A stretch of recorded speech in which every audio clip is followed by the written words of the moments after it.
tighten the center ones first. Then we start threading this guy in. I just put blue Loctite on this one. The engine is in.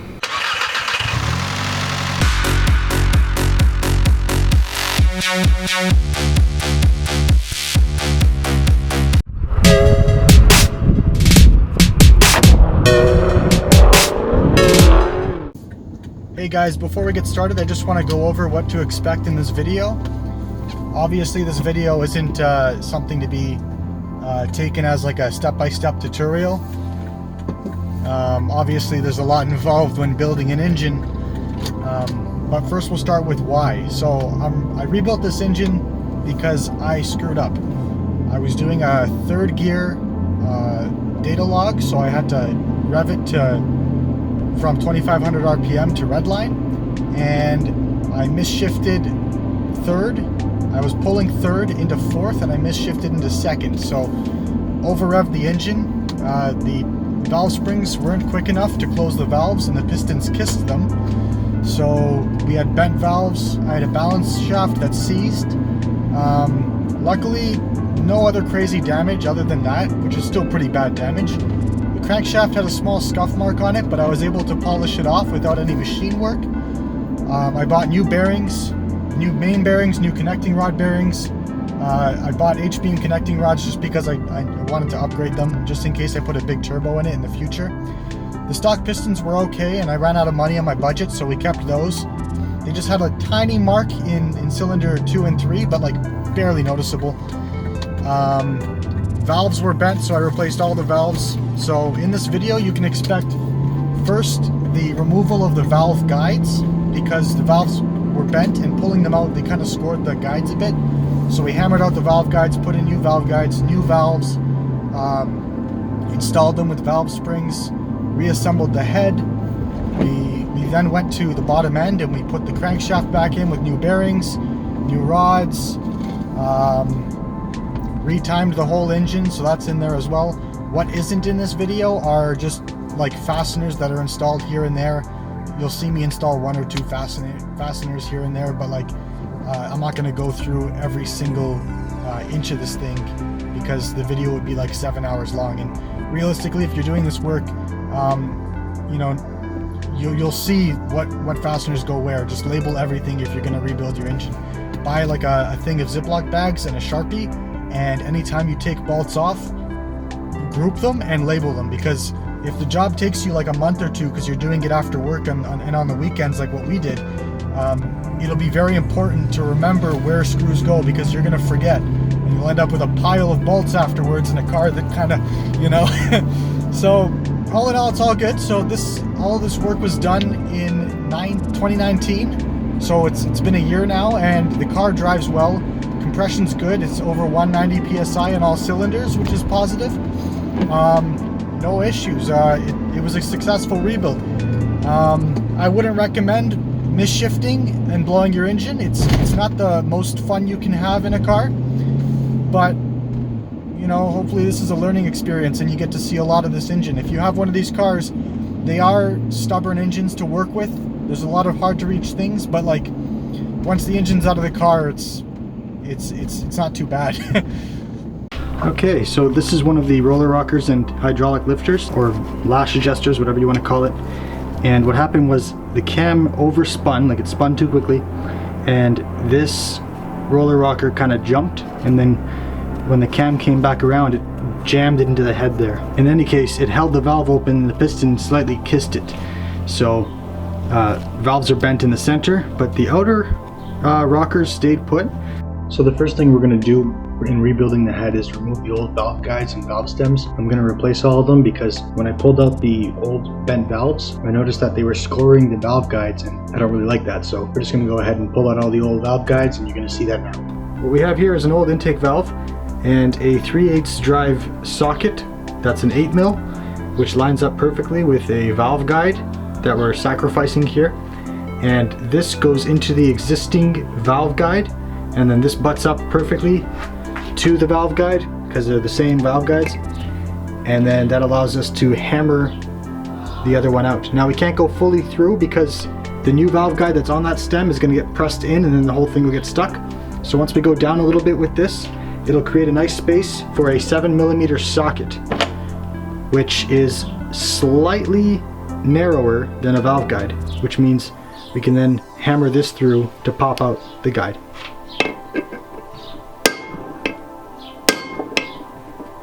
And it's got to be hammered nice and straight. We're just using a little bit of an extension, 3/8 extension for this, and we're just going to go down like a millimeter or two before we start using the 7mm socket. That fits perfectly inside that hole. Let's check to see how far we are down. See, the valve guide kind of protrudes into the port, and here it's way below in the port, so it's going down. Now you can see I can drop this 7mm directly in there, and then we can use it to drive it the rest of the way. We're going very slow here because as soon as you start pushing this through, if it's like this or like that, it's going to score the walls of the head, and then the new valve guide might go in loose. We're now going to use the 7mm socket, 1/4 inch, with a small 1/4 inch extension, and hammer it the rest of the way through. So you can see that how, as I'm pushing it in, it slides flat with the existing valve guide, and then we're going to hit it exactly flat. And you want to make sure it's flat, because if it's not flat, it can damage the walls of the valve guide in the head. That's it. Check the hole. Nice and clean hole. Let me see. Nice and clean hole, no scarring.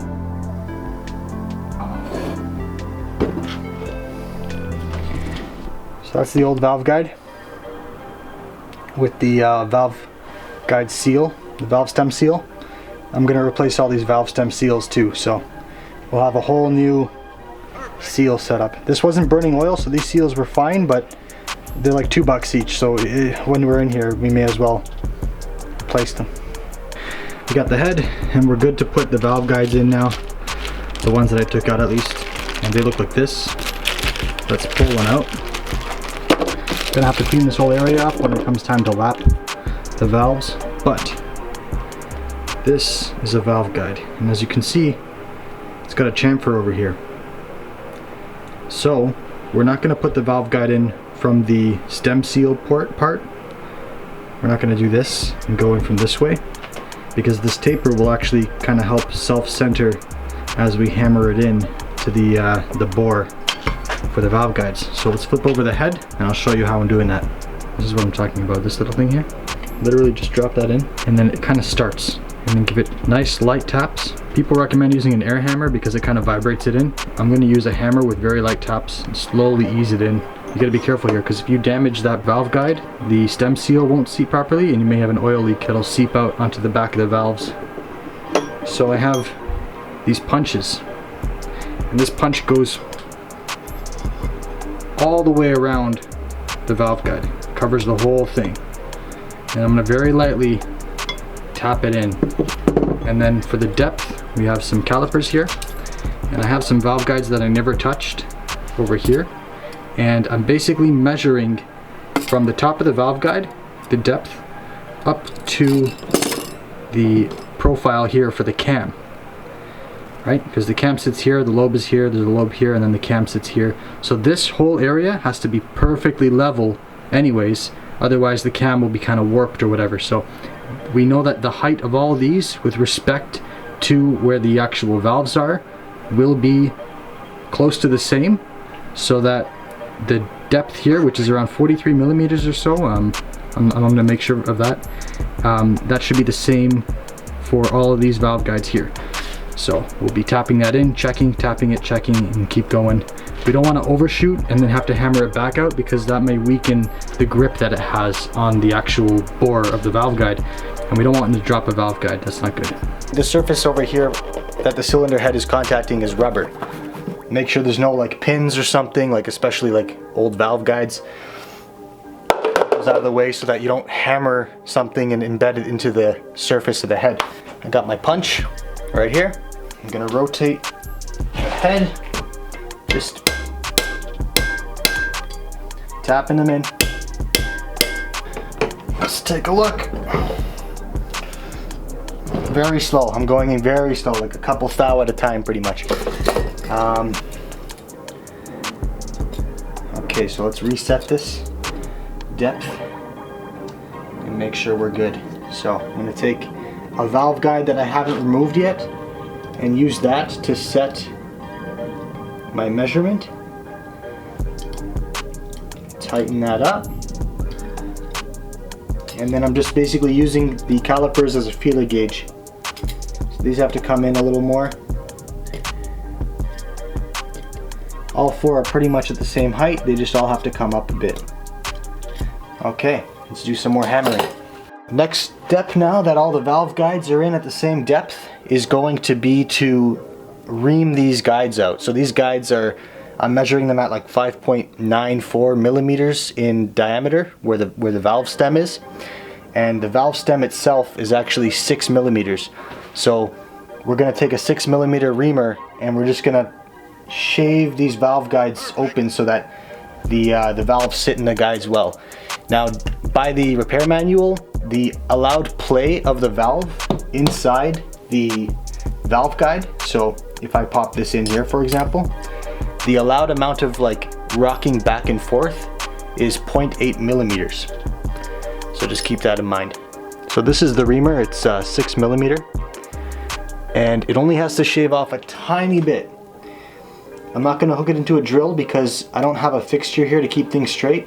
I'm actually going in by hand. I put some oil on the part and we're going to go in very, very lightly. This is not how it should be done. Do not do it this way. I have no choice here. I don't know. My choice would be to go to a machine shop and do this, but I'm trying to rebuild this myself and I'm an idiot. So this is an experiment that might cost me a lot of money, but I think it's going to be alright because we're only taking a little hair off. Just taking a hair off this guy. It slides in pretty well, so it is still like centering itself.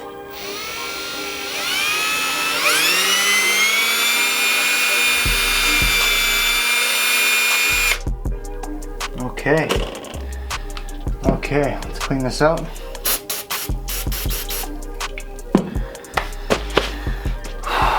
Man, this is nerve-wracking and stupid. I should not be doing this. I should just pay someone to frickin'... Yeah! I'm gonna clean the whole cylinder head. Then I'm gonna lap the valves and number them so that they don't get interchanged.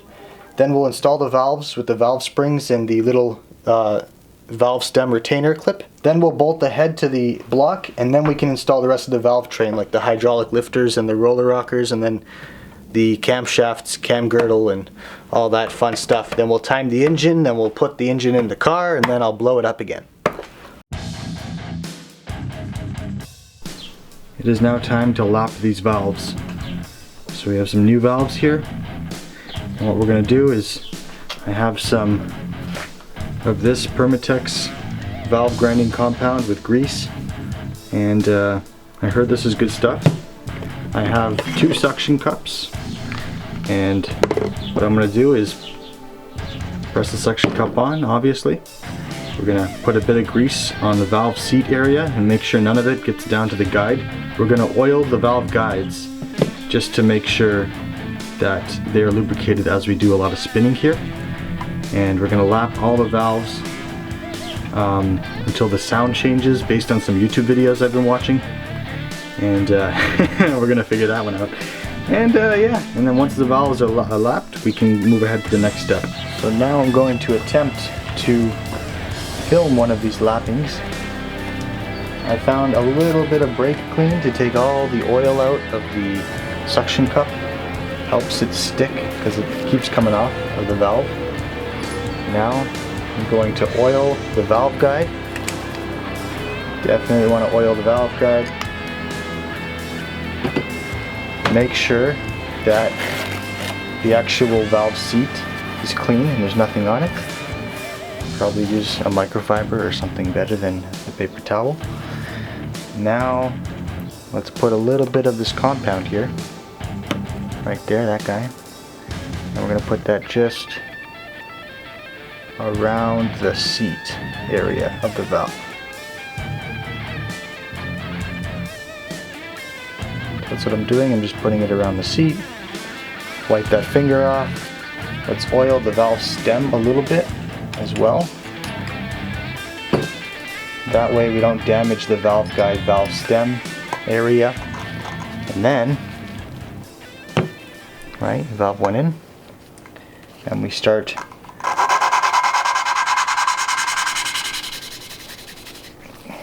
and then that's the pitch change that people are saying to look out for.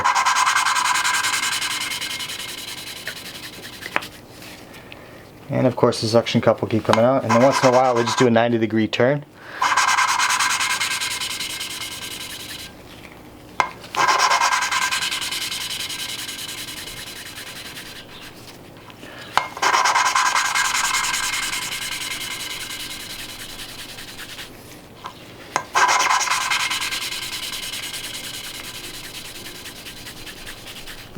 So where the valve meets the seat, I see a shiny area, so I think I'm doing something right. Properly decontaminate this area of frictional material. After cleaning it, we'll put the valve back in. It should not squeak. I'm going to do the other 15 valves, and then we'll reconvene when I go to the next step of this very long process. So this valve's done. See that? Nice and quiet, silent. Next valve. And then I'll number them because now we can't mix these valves up. They have to go in the ports that I lapped them in. I've cleaned everything. These are just stains. Nothing is above the surface. What I'm going to do next is put the valve stem seals on. These guys. Now there's a tool to do this. I'm going to see how hard it is to do by hand first. The camera's not going to fit. But what I'm ensuring is that I press it on. I'm not going to do it here because it's not going to come back off. I press it on up till there. Right? So you see this ridge here? It's very easy. I'm just pressing them on until this contacts the outer diameter of the brass or bronze or whatever material this is. Alright. I just gotta push them on. There's a tool for everything, but I don't have money for everything. Okay, so now we're going to use this valve spring compressor that I got off of Amazon. And this guy, it's the style that requires the head to be off the engine, which is no problem. And we're going to use this to put the valve springs and valves into the cylinder head. So here's my valve spring, and here's the little cap on it. And one of the attachments, there's a whole range of attachments for this universal valve spring compressor. I just picked the attachment that fits nicely on top of the valve, same size. And then for the bottom I picked a small attachment and this will go against the valve. So when I put this around, this is going to push on the valve and the other end is going to push down on this valve spring right here and allow me to insert through this little hole here the little clips, the retainer clips. Okay, so this valve spring compressor works in that it pushes the valve into the head, keeps it up there, and then this little cup pushes down on the valve spring to allow the valve stem to show its ribs. That's where you put those little retainer clips, and then you release tension, and then your valve is held in by your valve spring, and then you do it 16 times for a 4-cylinder 16 valve engine. Now I'm far enough that you can kind of see these little grooves here, and that's where the valve retainer is going to go, and that is in this clean margarine container. So from this angle you can see it's wider up top and thinner on the bottom. The thin part on the bottom is going to go towards the port, like down, and the highest part is going to be this wide part so that it wedges. And it's also a bit magnetic. It's been magnetized. Now I can't use gloves for this. Fuck gloves. Alright guys, let's do a live drop-in of this bullshit. So, got my little retainer. I found a little bit of oil, helps it stick. And then you gotta have tiny hands. There we go. And then I rotated it around so I can get the second half on. This is going pretty smoothly on camera. I should film more often. Okay. Little dab of oil. Actually, there's already oil on there. Let's just let's go right in. Let's go right in. Yes, that's the fastest I've done it. All right, sweet. Okay, retainer's in. Now I just have to loosen. Let's zoom out a bit. Okay, look at that. Now I'm just gonna slowly unscrew. Okay, okay, okay.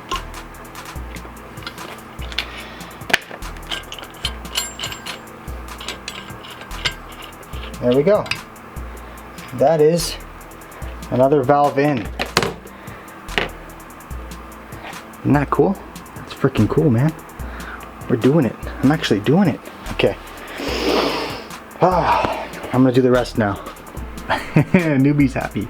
All valves, valve springs, and retainer clips are in. And this means the head is ready to be bolted onto the block. I'm happy. We're getting somewhere.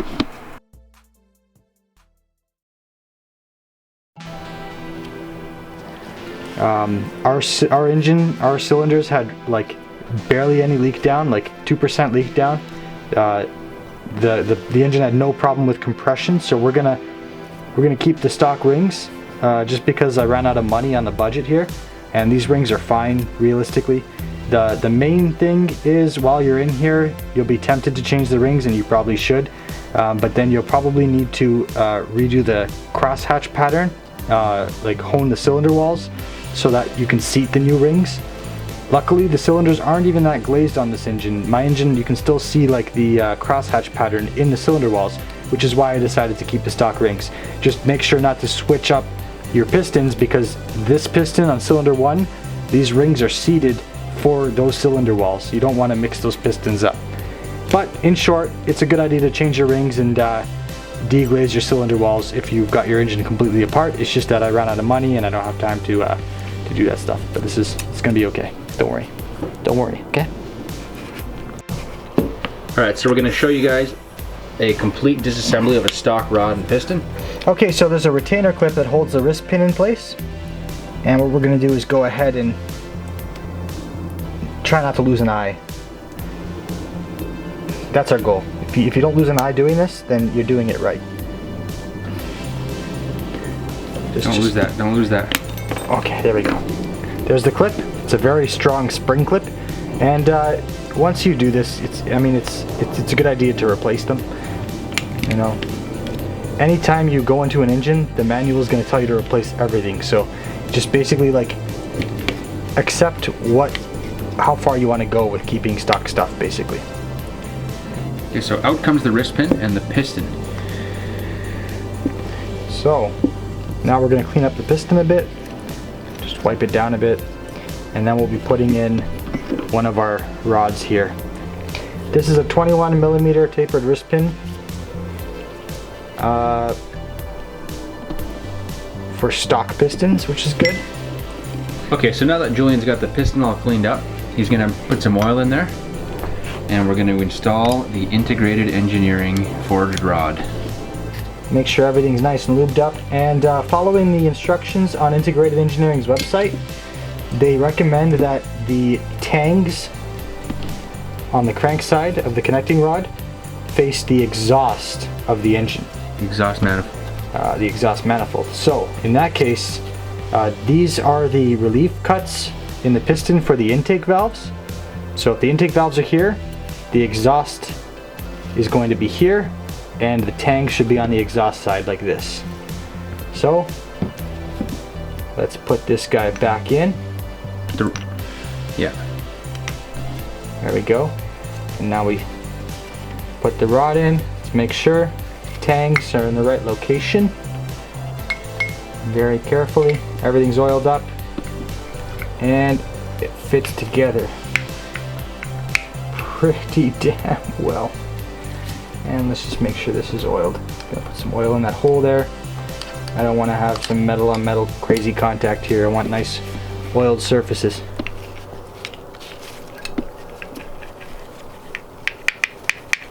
Oh yeah, look at that. See? Basically there's enough play for the wrist pin to be completely free, but if I were to push on it in different directions, there's absolutely no knocking or space. It's a perfect fit.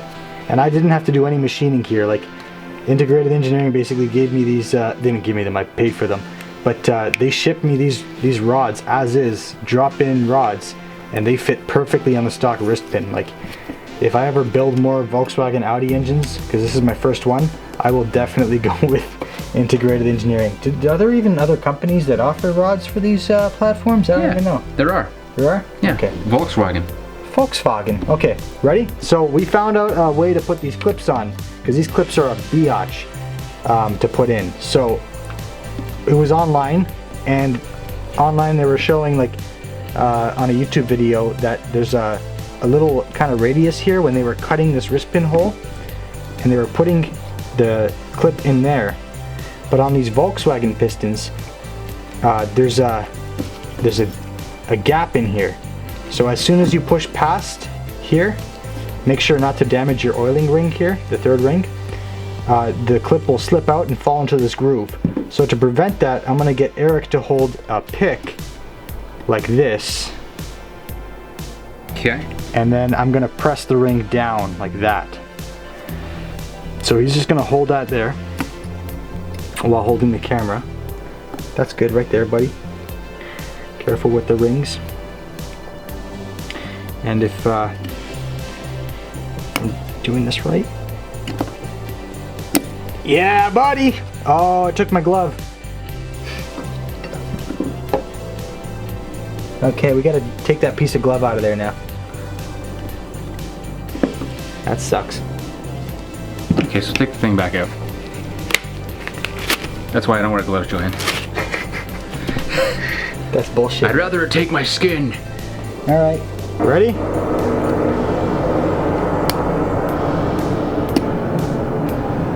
Ah, there we go. We're in. That's a nice rod, man. Check it out, against the stock one. That's pretty sweet. I like this. This is nice. So the reason why I'm putting drop-in rods in here, I know I have a K04 and stock rods are fine for the K04, but I had my whole engine in pieces after blowing it up because I misshifted. I needed something to motivate me to finish this build, and these rods are doing that. What was that?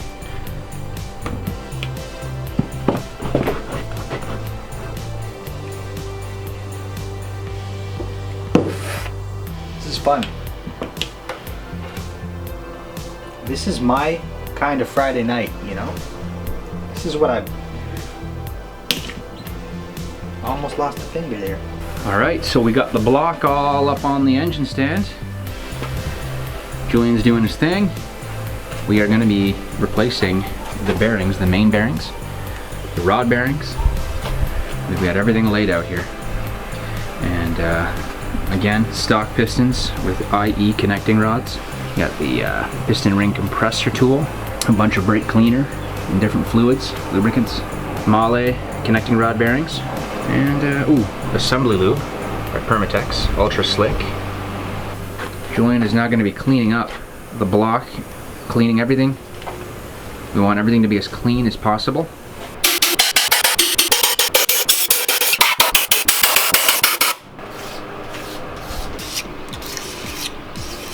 Got the engine flipped over now.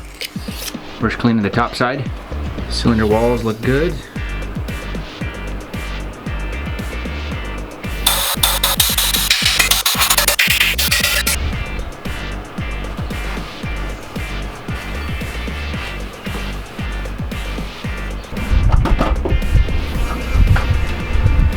Alright, so now Julian's cleaning the crankshaft.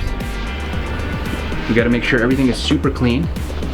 We got the block pretty cleaned up. We're going to pop the main bearings in, put some assembly lube on. After cleaning the crankshaft, we're going to put the crankshaft in, slowly lower it into place. Install the main caps. Verify correct lenses using plastic gauge. As you can see, we've got already one popped in. And we're not going to lubricate the underside, just the top side. With assembly lube, of course. These just pop in. There's the tangs there. You can see the little tangs. They line up. coming together, guys. Slowly but surely, this thing's gonna be back on the road, and we're gonna have some fun with it. Oh yeah. It's the second time that this thing has been in pieces. Don't forget the thrust bearings. Thrust washers, bearings, whatever you want to call them. Thrust washers, bearings. These ones sit on the side right there. Let's just make sure everything's super clean. And make sure no fabric comes off on the thing that you're cleaning it with.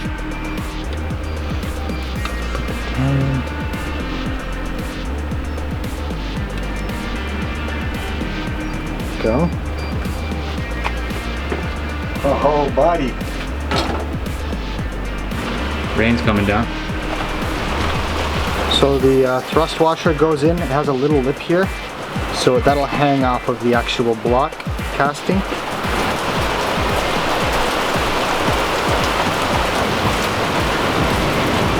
I'm pretty sure you can be pretty liberal with this stuff.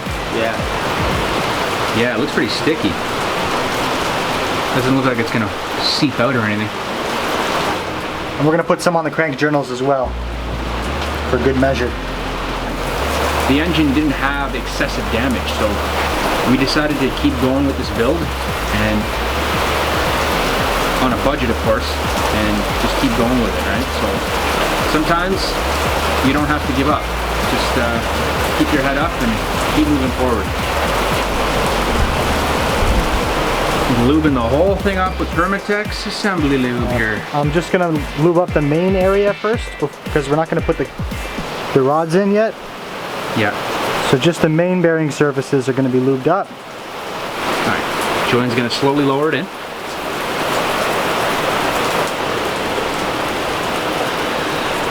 Get it in? Yeah. Thrust washers are in place. Thrust washers are in there. And the whole assembly moves freely. The whole assembly moves freely. Okay. Okay. Let's put the main caps on. Nice. Okay, Now we're gonna put some more assembly lube here as well. I think first we gotta put the other bearings. We gotta put the other bearings on the main caps, clean the main caps, and then we have to get the main caps on. That's gonna be tricky because the main caps are very tight when they go in. Like the clearance is like, we almost have to almost like dead blow hammer them in. And we're gonna clean the piss out of these things.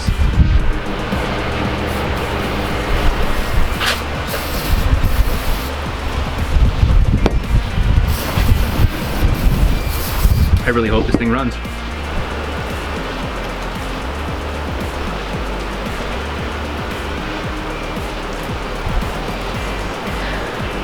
It's good. Just be very, very careful with these guys. Got the assembly lube on there. Yeah, orientation is okay. Let's make sure that the bearing is nice and flush going in. The tang is on the right location.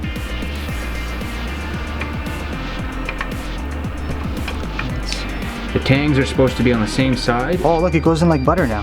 After putting one of them in, the block kind of moved out like a thou. Huh. Kind of stretched the block a bit. So the block, I think, kind of did this a bit, which is why the caps are so hard to put in. But once we got 3 in there, it kind of moved out a bit for these to slide in. Nice. So the tangs are supposed to be on the same side, but on opposite sides of each other. So the tangs are on this side, but one's on this side and one's on this side.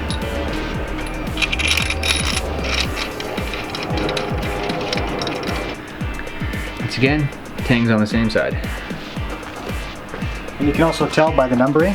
1, 2, see how it's like not like 1 and then the 2 is over here. The dots all kind of come down. And The last one's got nothing on it. the last one is for the rear main seal.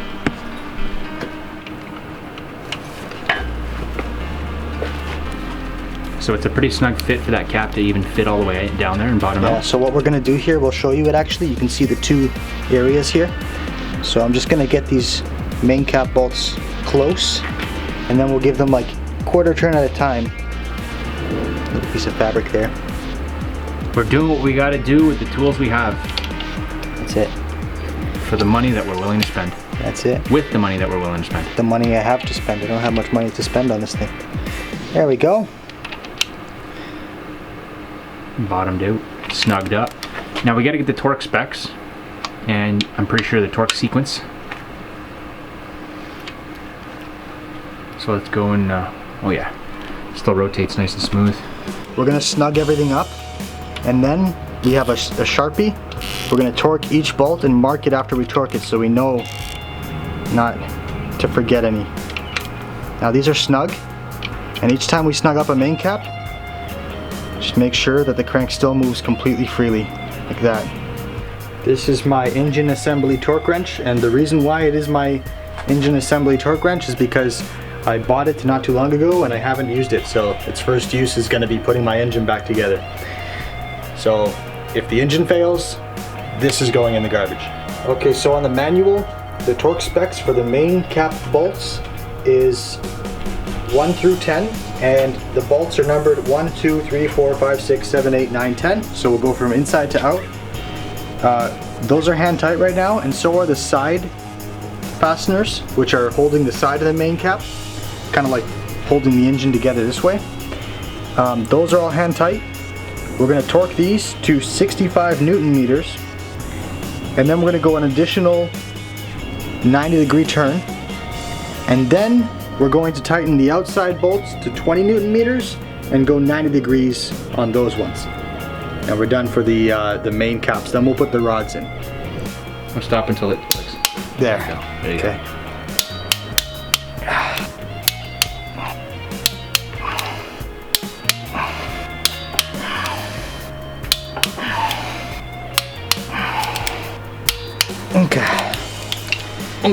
Now we're torqued, and we apparently have to go an additional 90. 90 degrees. Okay, so I'm just putting a mark on the main cap and a mark on the bolt so that we know where 90 degrees is, because we don't have a angle gauge. The good thing is 90 degrees is very easy to find. So we're going to start in the same sequence here, 90 degrees. Okay. Actually, this is technically one.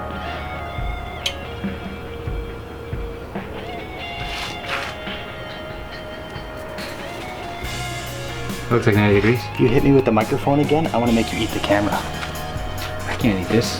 My teeth aren't strong enough. Okay, so the bolts that he's tightening are the bolts that go on the sides that also hold the main caps in place, or stabilize the main caps.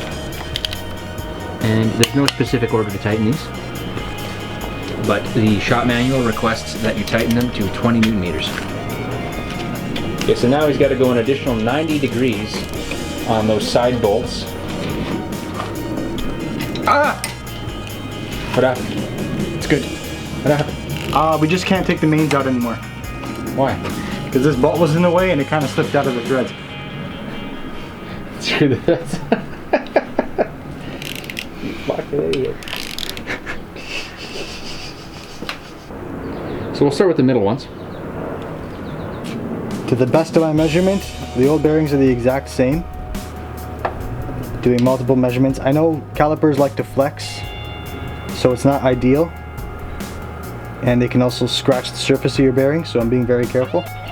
But they're the same, and they're complete drop-in replacements, and the crankshaft hasn't been reground, so we should be okay.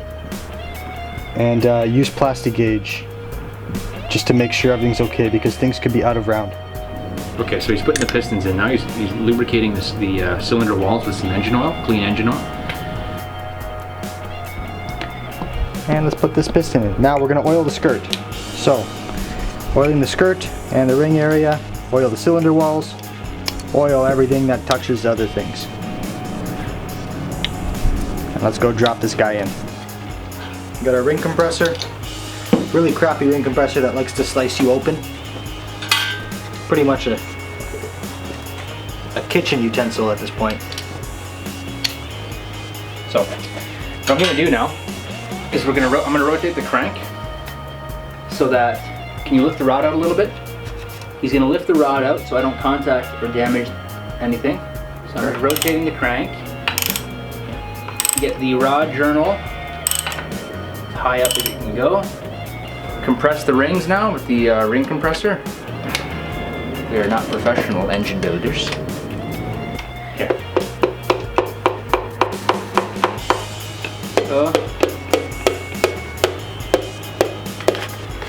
Okay. It's bottomed out. Okay, one more. Now what we gotta do is keep pressure on this piston so it doesn't disconnect from the crank journal. And I'm gonna rotate it so that we can get access to put the cap on. Keep a little bit of pressure on it. You can even push it all the way in if he wants to. Go, push it. Yeah, pushing. Go.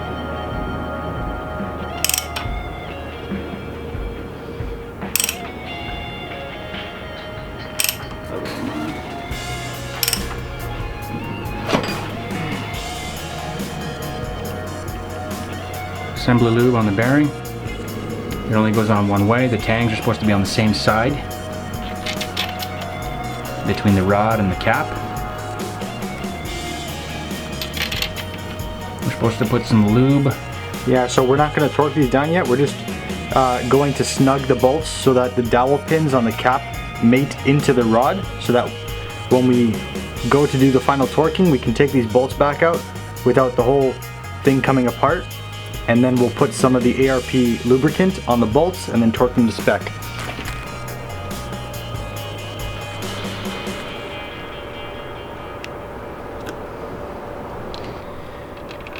That one's going in. And the torque spec for these is 0.006 inch of stretch, or 50 foot-pounds, and 3 times it says. So we're gonna torque it 3 times to 50 foot-pounds. So do you mean torque it, then loosen it? Torque it, loosen it, torque it, loosen it, I guess. 3 times. That's my thought, at least.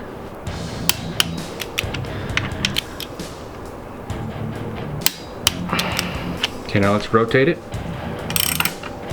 Do the next one.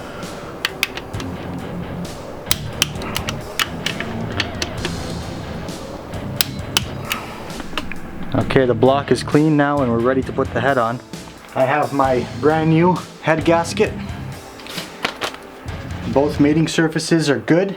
Basically, I'm close to top dead center, but I'm not quite there. And I'm leaving this space just so that when I bolt the camshafts in place, when they push down and open some of the valves, there's no chance that valves will be pressed against the pistons before I actually time the engine. So technically, you could set the camshafts to top dead center on cylinder 1, and the same with top dead center on the block, and then you'll be in time as you bolt everything together. But I'm just gonna back it off a little bit so all of the pistons are depressed a little bit. Head gasket only goes in one way, which is always good. Okay. Just a bit nervous. I'm freaking out! I need a clean room to assemble an engine, but I don't have a clean room to assemble an engine. I just need to fix my baby and make sure there's no issues. And I'm doing that the best I can. Okay. Alright. It's time. Cylinder head is clean.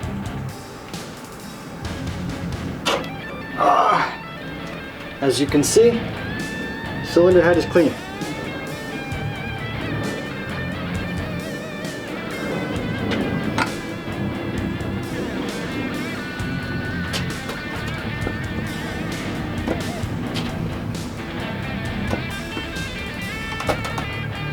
All right. That's okay. So I got some OEM head bolts from the dealer now. Let's go ahead and drop them in. These little fuckers.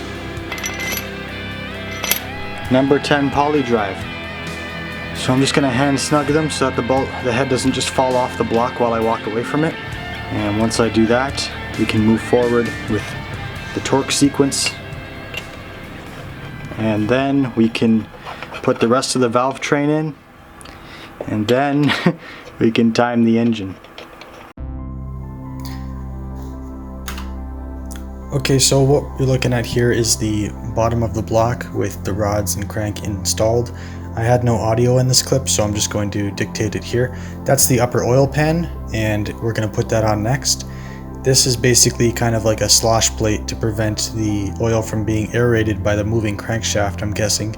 And it also provides rigidity because it kind of holds the block together in that big open area. You add this to the block with RTV in between it. So gray RTV Ultra Black Permatex RTV. I chose to go with Permatex Ultra Black just because I've never had issues with leaks using that stuff, and it's high temp rated. Now this pan also serves double duty. It also is a bracket that holds onto the oil pickup tube and the oil pump itself, and the thin oil pan bolts onto this afterward. So you're gonna see that coming up now.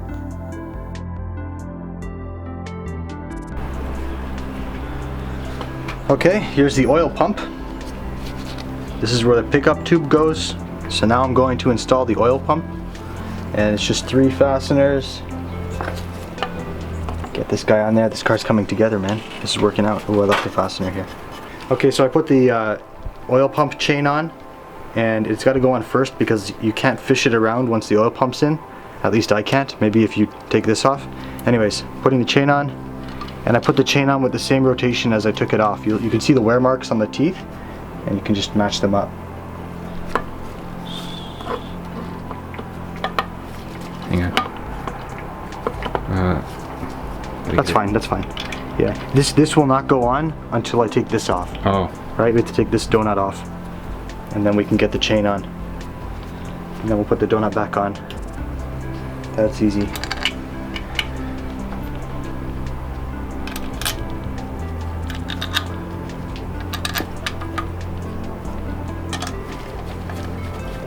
Newton-meters. Oil pickup tube is next. I'm just gonna put some engine oil around here.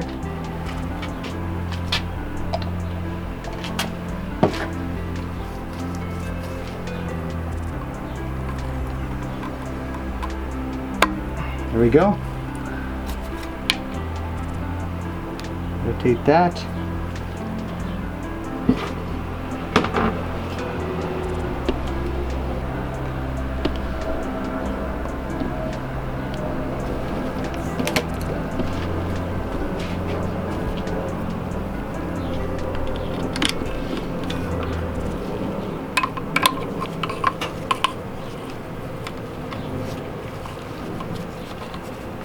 Oh, that's going to be fun to take off.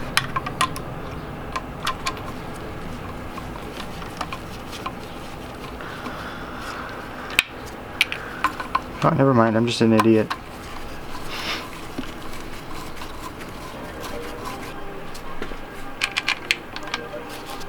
What do we got here? Okay, so I screwed up the one of the fasteners for the pickup tube. Has to go on after we put the splash shield on. Alright. So, put that back on now, right now. I hope this thing runs. I really do. Oh, believe you me, I do too. And I hope that it lasts a long time, so you can finally enjoy the HPA Motorsports K04 tune. Okay, so we're just tightening up the oil pan now. And I have a block off plate because the Canadian and US market does not have the oil level sensor. So I have a block off plate. Starting to look like an engine now. Okay, so now we're going to rotate the engine back, and we're going to finish the Valvetrain and all the timing components.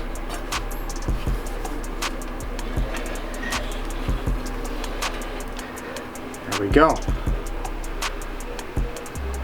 So I already put the valve springs in, valve retainers, the valves obviously, and now we're going to put in the roller rockers with hydraulic lifters attached, and then the camshafts, and then we're going to put down the cylinder head cover. It's a valve cover, but it doubles as the brackets that hold the camshafts in. So this is one of the roller rockers, and the cam rides on here.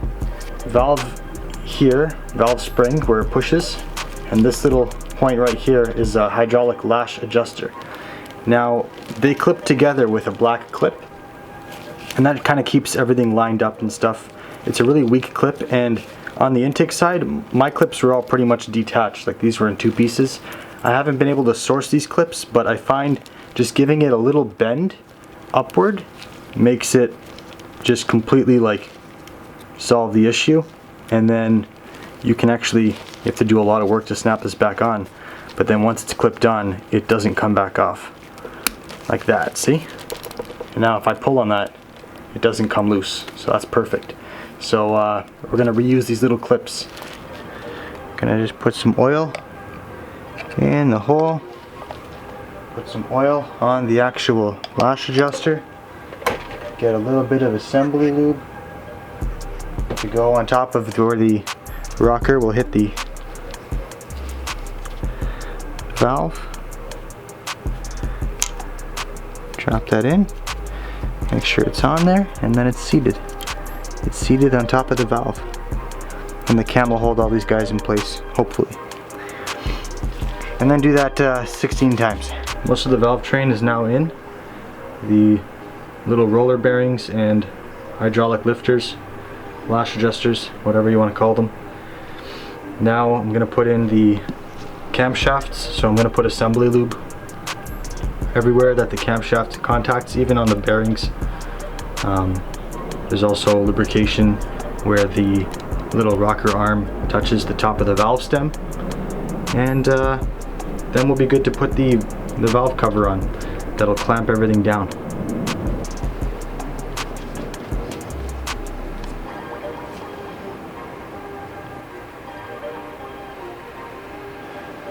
Put it on there.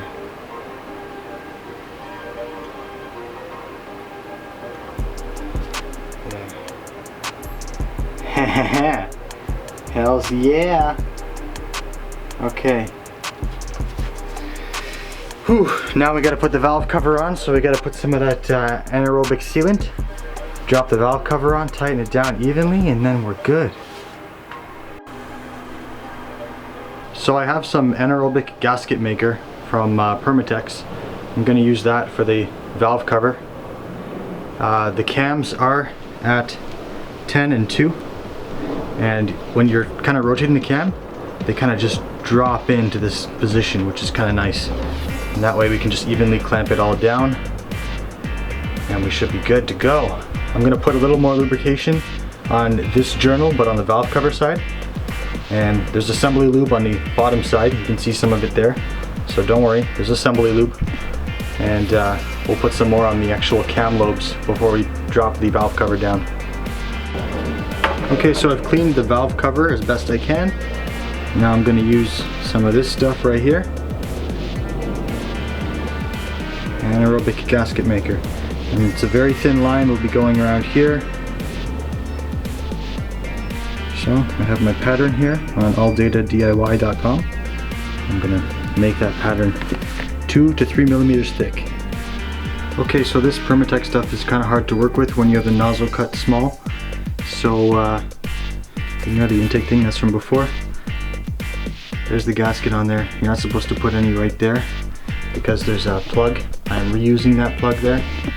So I'm just going to give it more sealant, and we're good to put this on now. It's a bit thick because it's hard to pour, but should be okay. So there's assembly lube on all the rotating parts. Let's drop this guy down. Be very careful not to ruin all of our hard work. Okay.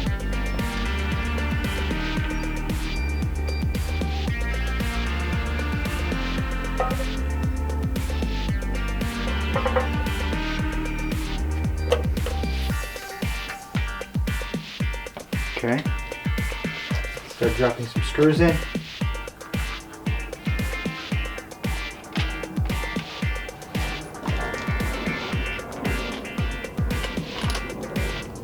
So I'm just going to get all these down by hand first. Center, moving out. This is 1, 2, 3, 4, 5, 6. Starting here and going left. Okay. Starting here, 1. We're going to probably tighten the center ones first so that we don't tilt everything.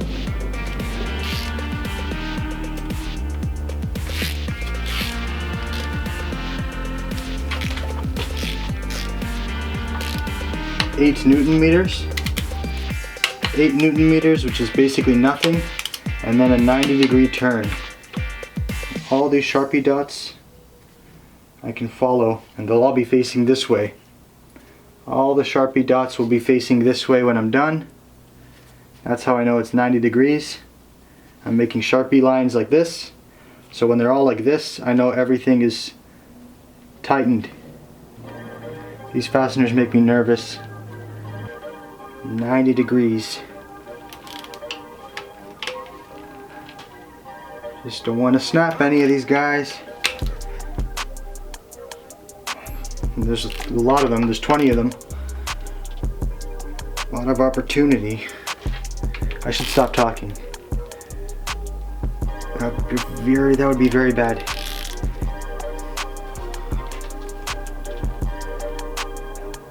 That's it. That's it. Someone's cutting their grass, so it's a bit loud. The mating surface is nice and clean, no dirt. I cleaned the gasket. The surface here is all nice. I'm just gonna plunk this guy on here.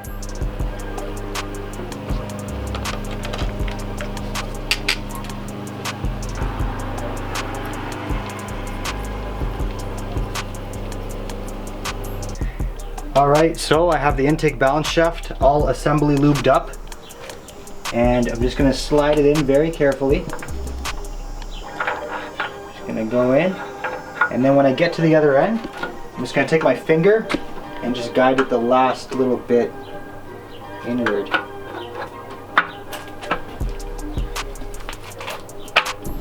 Like that. And then we just line up this hole where the Torx fastener will go.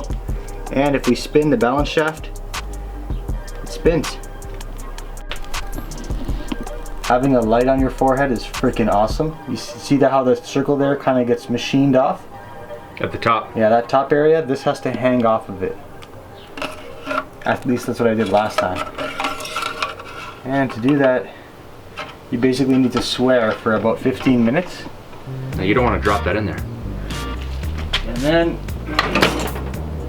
no, you can't drop it in there, you can get it out. It won't fall in. Actually, it might. No, it won't. It might.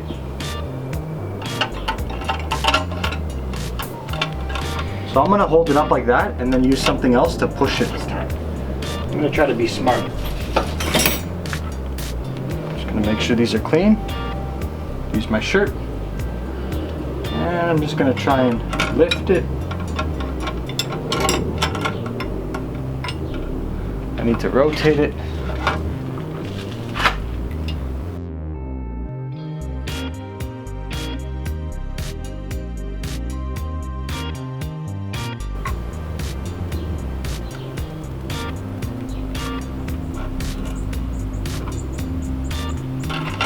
Lift it at the end there. Rotate it over. Wow, this is I remember this. I remember this feeling of futile effort. I remember you. I remember being miserable. Good times. Good times. Get in? Nope. I'm gonna insert this whole assembly so the plastic shroud clips on to the balance shaft like that, and then it'll hold it against the wall with this little tab when you push everything in. So instead of trying to install the plastic shroud by itself, you're going to install it onto the balance shaft first, and which might make it easier. That's exactly what I just said. Alright, just wanted to make sure we're on the same page because I'm doing a lot of work here. Are you? And What are you doing? filming. Yeah? Stuff it in and see what happens.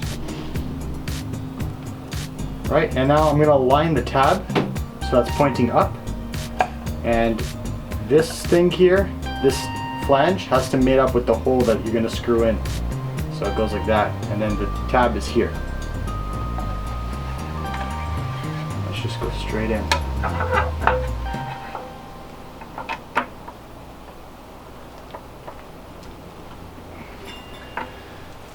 Of course, it's a very tight fit.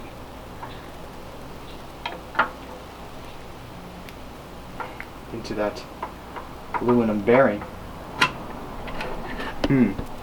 They say sometimes you gotta put these in the freezer to get them to fit because the clearances are so tight. Let me try to go without the thing first.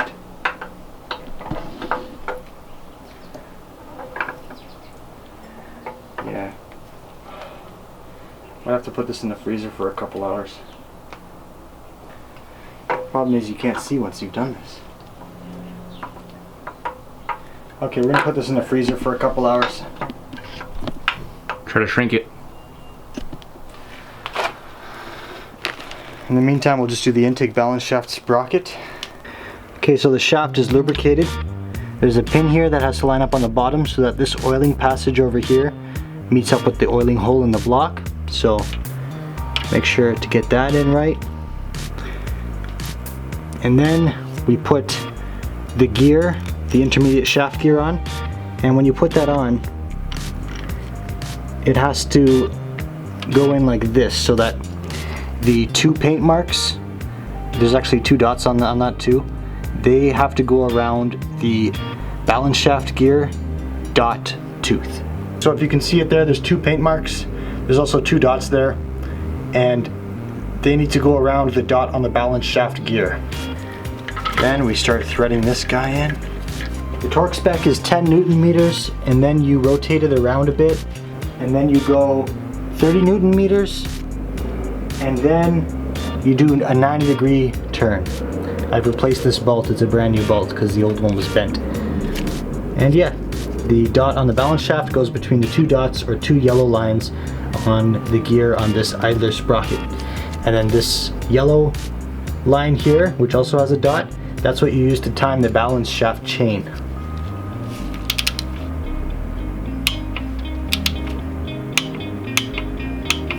Okay, that is 10 Newton meters. I'm gonna rotate this around and there should be no play basically. Spin it around a bit. Give it some motion in the ocean. And it does not move back and forth. We're good. Ah! We're good. Now we're gonna go to 30 Newton meters. There we go. Now a quarter turn.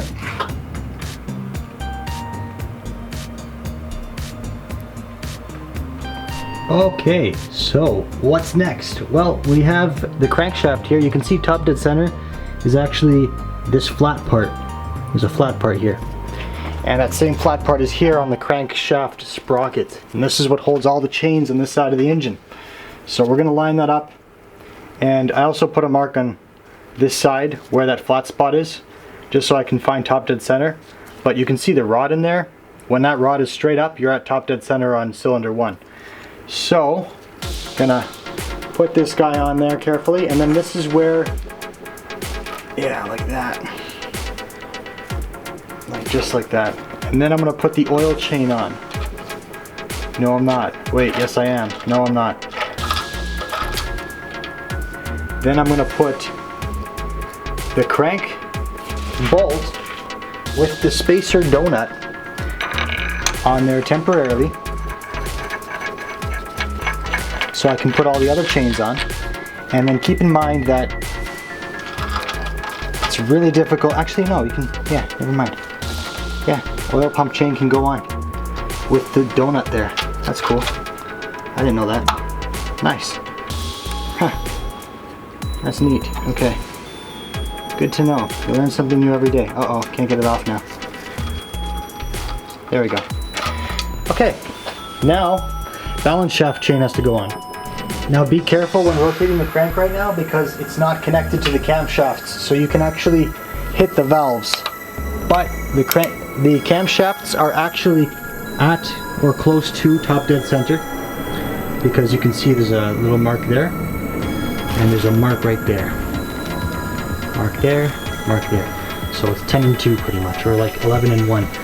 And that's close to top dead center. So I'm gonna bring the crank pulley or crank sprocket up to where this rod is almost at top dead center and go slowly because you don't want to hit the valves. All right, careful, careful. Okay, coming up on it. There, it's pretty close. That's as far as I want to go for now. So you can see the rod in there. Nice integrated engineering rod. Can't wait to pound those. Now we're going to put the balance shaft chain on, and the chain has some marks on it. like this. And then you can barely see it, but right there, see the arrow right there? There's an arrow there. That's where one link goes for the balance shaft chain. So I'm going to put a colored link right here on this tooth where the arrow is. Then I'm going to put another colored link on the tooth with this yellow dot. Then I'm going to put the third colored link there. Okay. So I'm going to try putting a colored link right here. Then I'm going to put a colored link. See, that's wrong. So then it has to go like this. See, there's these two colored links here that screw you up a bit. Kind of messes with your mojo. But there's only one combination of colored links that will allow the chain to go on and touch all of them. So you just have to play with it a bit. There's another. And I just have to rotate this one up now.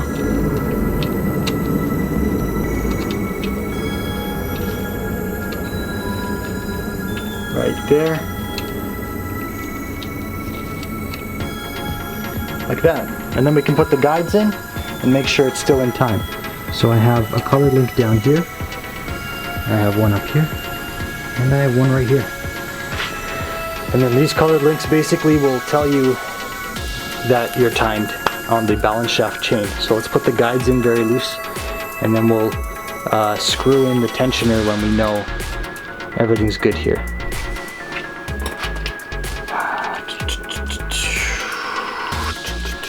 This doesn't feel right.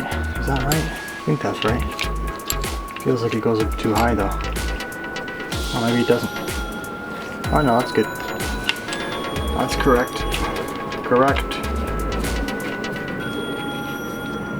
Yeah, so I should have probably put the guides in before. But it's working. It's a-working. Alright, so now we're timed. As you can see, there's a colored link right there. The other colored link is right there, lining up with that yellow. And then on the bottom, it's hard to see, but there's an arrow down here, and just make sure that when you put this balance shaft chain tensioner into here, you gotta use thread locker, and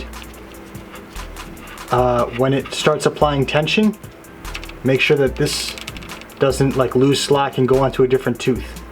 So just make sure this doesn't go onto another tooth when you start applying tension by screwing in the tensioner.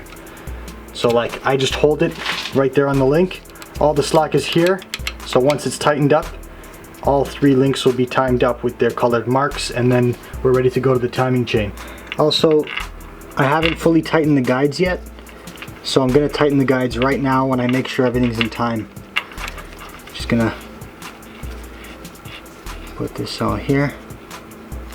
That's good, like that. And then we're good. Coming up on being in time. Oh yeah, that'll be perfect. Okay, so all the guides are now in, and they're tightened. Everything's to torque.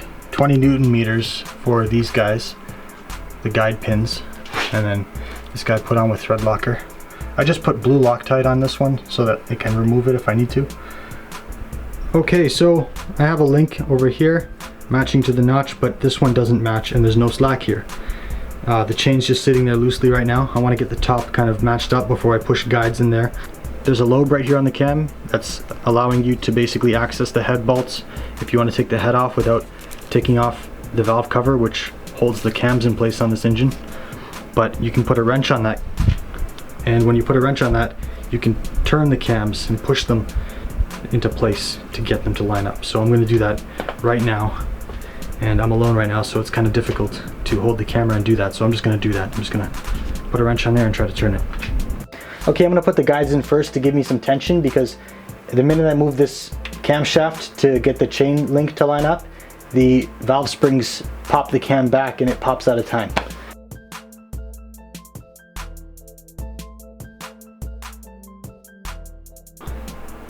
The engine is now timed. I got the chain in, tightened up the guides and popped the tensioner in, which is just 2 bolts there. And then after I torqued everything down, you pull the little tab and then tension gets set. Now, what we have going on here is all the guides are tight. Now let's check timing. So let's get a light. You can see this right here, right there. That timing marker is lined up. Let's go over to the exhaust cam. Timing line is marked up right there to the arrow, and the mark on the intake cam is also lined up. It's very easy for you to get one in time and the other one pops out of time. So when you're setting this all up, just make sure to triple check before you go ahead and close everything up. Now we just have to put the oil pump chain on and oil pump tensioner, and then that's it. Okay, the oil pump tensioner and chain is on now, and the whole engine is timed. Okay, now this cam girdle thing is in. Cam bridge, I think. This bracket has 6 fasteners, and then we put the little solenoid valve thing that's reverse thread with a special tool. Then there's another fastener that goes here, smaller one with a big washer. Now let's toss that on now. Okay, the fasteners are all in. Now I have this little guy here, and he's oiled up. And we're gonna just toss him there. Then I'm gonna look at the torque specs and torque it with that special little tool. Okay, so the control valve is 35 Newton meters. This is the tool here, and it goes onto a 3/8 ratchet. Here's my torque wrench set to 35 Newton meters, and it's left-hand thread. Now I must state that this is a very special torque wrench that I'm using right now. It's a torque wrench that I have not yet dropped, so it's very special to me, of course, until I drop it. So let's go. It's gonna look like I'm loosening it. That's it. And for my own peace of mind, I'm going to do a quick overview here. Everything was in time. Before, you could feel a compression stroke only 2 to 3 times in the full rotation of the engine, but now we're good. Now it feels like there's compression on all 4 cylinders when I rotate the engine by hand, which is nice. Everything's in time. Our tensioner's on there, and it's a revised tensioner. Everything is good. All these fasteners over here are tight. I'm just doing this for my own peace of mind. The balance shaft tensioner right below there is also torqued in there. Balance shafts are torqued in there. Idler sprocket bolt is torqued in there. Guides are all torqued down. Cam girdle bridge thing is all torqued in. And I think I'm ready to close the lower timing cover. That way, I think there's enough dust in there anyways. Okay, water pump time. So I haven't really touched the water pump. It's already been replaced. As you can tell, that label is very shiny. Haven't touched it. There's the drive mechanism, which is basically the intake balance shaft on the bottom here. And there's a gear that goes on there with a tapered fitting. And then this nut right here, or bolt, this fastener, is a reverse thread, so it tightens when you turn it this way, like this. So we're going to tighten that right now. The gear goes in such a way that the flange on the gear is over here. You can see that over here, there's a flange on this gear, and that means the belt can't go too far this way because it'll bounce off that flange, and it's kept in check on the bottom so it can't slip off. Next up is the vacuum pump, and I've oiled up the cam lobe. And we're going to go ahead and just turn the inside of the vacuum pump assembly to try and match up with this hole here. If you suspect any dirt or something on the cam lobe, just stop, clean it off. Okay, now let's get some more fasteners.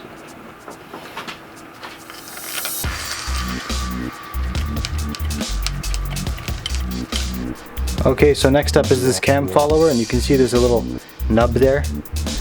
It only goes in one way. Prevents it from basically turning like this and then making the roller completely useless when it rubs against the cam. And you can see the same profile there in the bore. Let me just make sure there's no dust on here. Gonna lube up the hole a bit too. Not too much oil.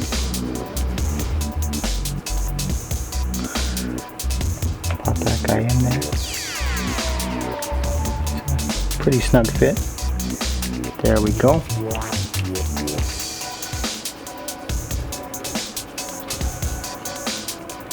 Nice, nice, nice. Very nice, nice, nice, nice, nice, nice. Okay. Now, time to put the high pressure fuel pump in.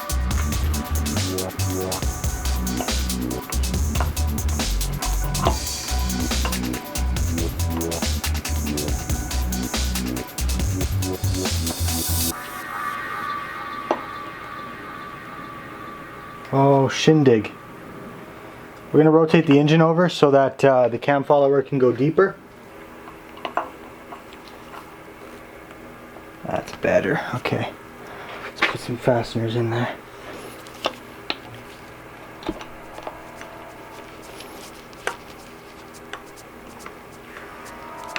Okay. Next one. I'm going to tighten these in evenly because it has to depress the spring a bit. Okay, next up we're putting the turbo on. I just blew my motor today. Eric blew his motor today, this morning. He went to the dyno. He made 405 horsepower once. Yes. And then threw a rod. Stay tuned for that video. Yeah. Stay tuned for that video, guys.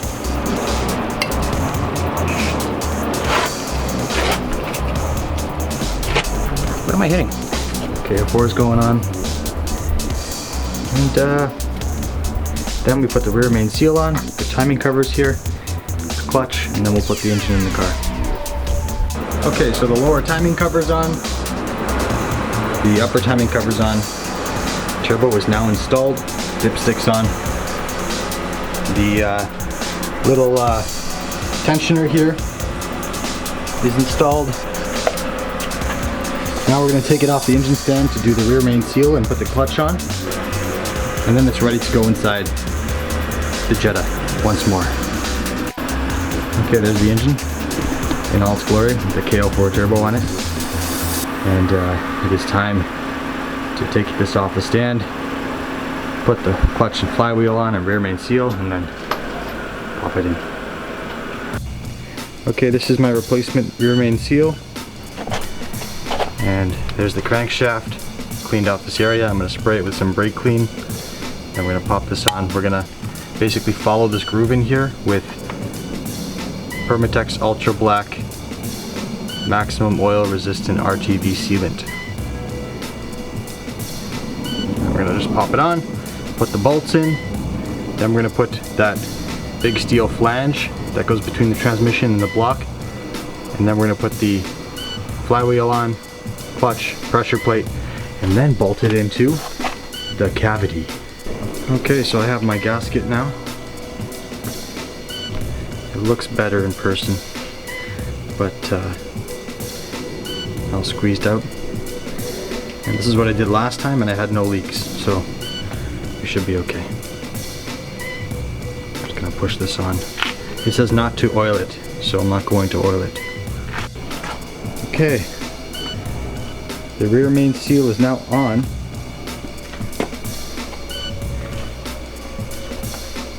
Look at that.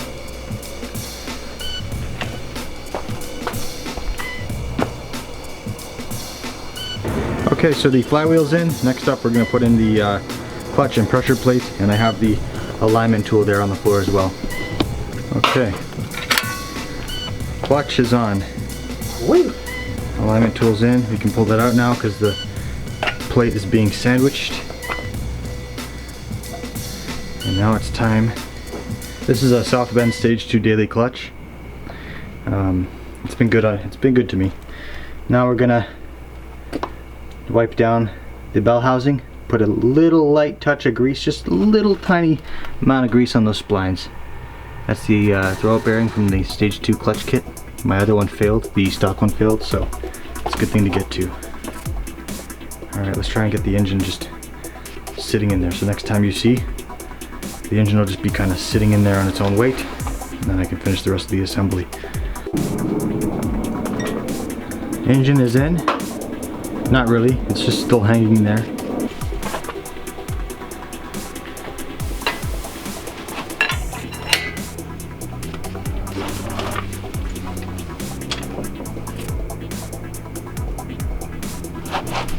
Those fat motor mounts. Something's going on.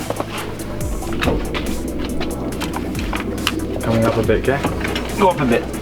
Going up. Okay, the engine is in. And it's held in by the motor mounts. No more cherry picker. No more hoist. That's it.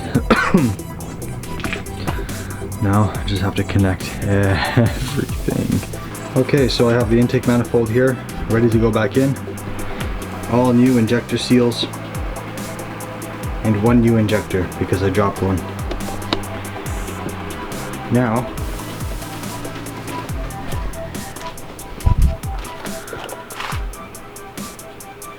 over here we're pretty much ready for the intake manifold.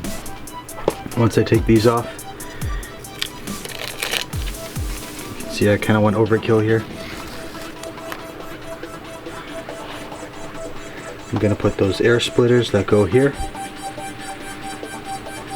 Then the intake manifold will go on with the injectors. And then we can assemble the rest of it. I have re-tapped these two bottom holes. One of them was stripped, one looked like it was kind of getting there. So I've helicoiled them. They now have brand new solid M6 holes. Ready to go. How do you tell if your engine has compression? Okay, well, I have these plugs in the intake ports. That's for direct injection, so they go right into the cylinders. So, let's see if we can launch them out when we crank the engine by hand. Yep. Yeah, we got compression. Next one, it's 1, 3, 4, 2 maybe? Which one's gonna go? Da da da da da da da da. Oh, 4. Okay, now 2. Oh, 2's got a lot of compression. It's pouring rain right now, but the intake manifold is on. Now I'm going to do some of the wiring harness attachments below the throttle body before I put the throttle body on. There's some more intake manifold bolts that I need to find a home for. And yeah. Okay, so now let's put on some coolant piping and some intake piping. Mainly coolant. We're going to do the coolant lines coming right out of the water pump over here. Get those done, then we'll put the alternator on and AC compressor. One of the coolant hoses is in. Got a bunch of connectors up here working out here. Hopefully some people can use this as reference. Starter motor's on. Starter motor's plugged in. We got some connectors over here. Wiring loom going up from the alternator to the battery. That's where there's a thick positive from the alternator. We got some switches here. These will probably go to the AC and to the alternator and maybe the throttle body. Actually, this is probably for the throttle body, which will go here. First thing I'm going to do is finish with the coolant wires. Make sure there's no connectors in here unplugged, because once I put the throttle body on and the boost piping, there's going to be no room to fish stuff, because Volkswagen. Okay, looking better now. The alternator's on, AC compressor's on. Got some boost piping in, throttle body's in. I'm just working on the coolant overflow tank right now. Got that in, all routed. We have some vacuum line here. Just have to finish the back here. We got these hoses. Yeah, we're getting somewhere. There's a little K04 in there. Look at that little boost box. Got my little K04 boost box there. Isn't that cool? What do they call them? Party whistles? Alright. We're moving. Next up, finish the coolant line hookups. Finish up the back here. Basically, I have to tighten the downpipe nuts. Then I'll put the heat shield on. I also have to put the half shafts or drive shafts, whatever you want to call them, the intermediate shafts, onto the transmission output, and hook up 2 downpipe bolts over there. Little turbo plastic shield that covers the CV joint. And, we're getting somewhere. Look at these motor mounts. I like these. They're pretty good for the street. The 034 Motorsport motor mounts, they're pretty good. I mean, it's the stock casing, and it's just like a harder rubber, and they're not hollow like the original ones. They're not fluid filled, basically. They're just solid 60 something durometer, but they're good for the street. Really hope that my valve cover doesn't leak. I used anaerobic sealant as recommended. Used some ultra black RTV for all the timing covers, and not all the timing covers. There's a gasket for the top one. I used ultra black RTV for the upper oil pan, which is this section, and lower oil pan I bought just like one of those like little Velcro kind of gaskets, the cardboard gaskets. Downpipe bolts are all tight. Heat shield is on back there. The whole wiring harness is now pretty much connected. I'm gonna leave these disconnected for the time being because I have to double check if I tighten the spark plugs. Don't want one flying up and hitting the hood. That's pretty much it. Front clip is ready to go on. I'm probably gonna put the battery box in right now before the front clip, because without the front clip it allows me to kind of get in really close and not ruin my back. Okay, so just listening to the Smoking Tire podcast while I finish the Jetta, and the front clip is ready to go on now. So it is now time to put the front clip on, fill up the fluids, and then run it, or try to start it. Well, it's been a long time. It's been about 2 months. I've topped up the coolant, and I'm gonna need to run the car with the thermostat open, turn the heat on, just to get more coolant into the system, because I don't have a vacuum bleeder or whatever you call them. But the front clip is on. The front clip is on.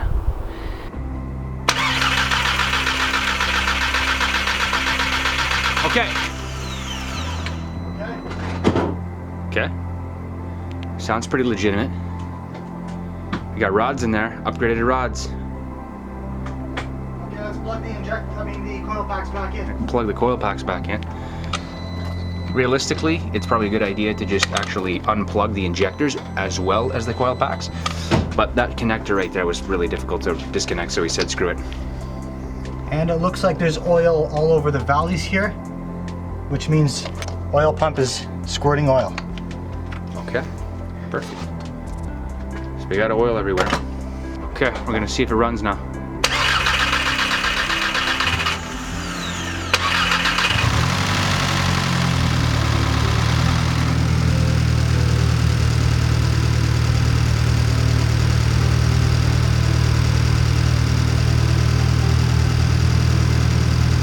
And now we're just gonna let it idle.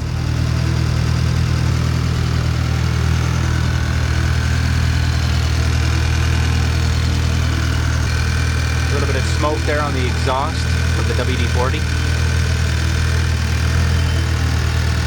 Check engine light, I just checked the code. It's just for the secondary O2. Okay. Let it idle, let it warm up. Says my headlight bulbs are out. Can you check them? Well, they're not plugged in. All right, well, that's it. Hopefully you enjoyed this video. The engine's back together, car's running, and it's currently in storage right now. So this isn't the car, obviously, but it's good. It's all good. My wallet is a bit lighter, and that's to be expected. Ideally, if I could go back, I wouldn't have misshifted, and I'd put the money in the rebuild towards, a bigger turbo, because the K04 is nice, but it's you get used to it, right?